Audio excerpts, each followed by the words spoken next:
পৌরসভার চেয়ারম্যান প্রার্থী মেয়র প্রার্থী জনাব হাসান মাহবুব মাস্টার বক্তব্য রাখছেন জনাব হাসান মাহবুব মাস্টার। أعوذ بالله من الشيطان الرجيم بسم الله الرحمن الرحيم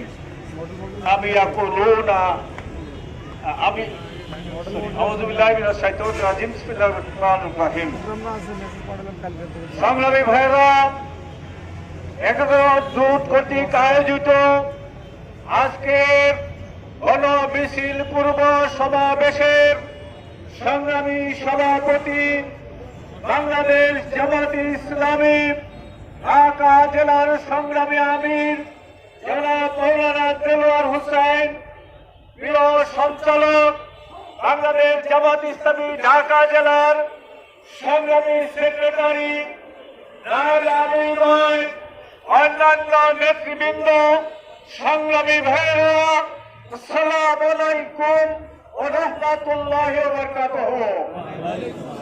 সংগ্রামী ভাইরা, আপনারা জানেন 12 ফেব্রুয়ারির নির্বাচনে একই দিনে জনগণ, বাংলাদেশের জনগণ যে দুটি রায় দিয়েছে, একটা হলো জাতীয় সংসদ সদস্য হিসেবে ভোট দিয়েছে, আর একটা ভোট দিয়েছে সংসদ সংস্কার কমিশনের পক্ষে, অর্থাৎ জুলাই সনদের পক্ষে রায় দিয়েছে। আমরা কি দেখলাম, এই সরকার একটাকে মানছে আর একটাকে মানছে না।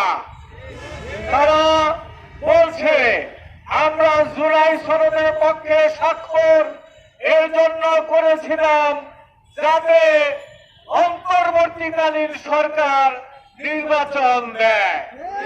এ কথা বলে জাতির সাথে প্রতারণা করেছে। একটা মানেন আর একটা মানতে চান না, তা হবে না, তা হবে না। এই জাতীয় গাদ্দারদেরকে যদি জুলাই সনদ বাস্তবায়ন না করে, তাহলে আন্দোলন এবং সংগ্রামের মাধ্যমে অতীত 16 বছরের ফ্যাসিস্ট সরকারকে যেইভাবে বাংলাদেশ থেকে তাড়িয়ে দিয়েছে, এই নব্য ফ্যাসিস্টকে আন্দোলনের মাধ্যমে ক্ষমতাচ্যুত করা হবে। সংগ্রামী ভাইরা, আপনারা জানেন বাংলাদেশে এত স্বল্প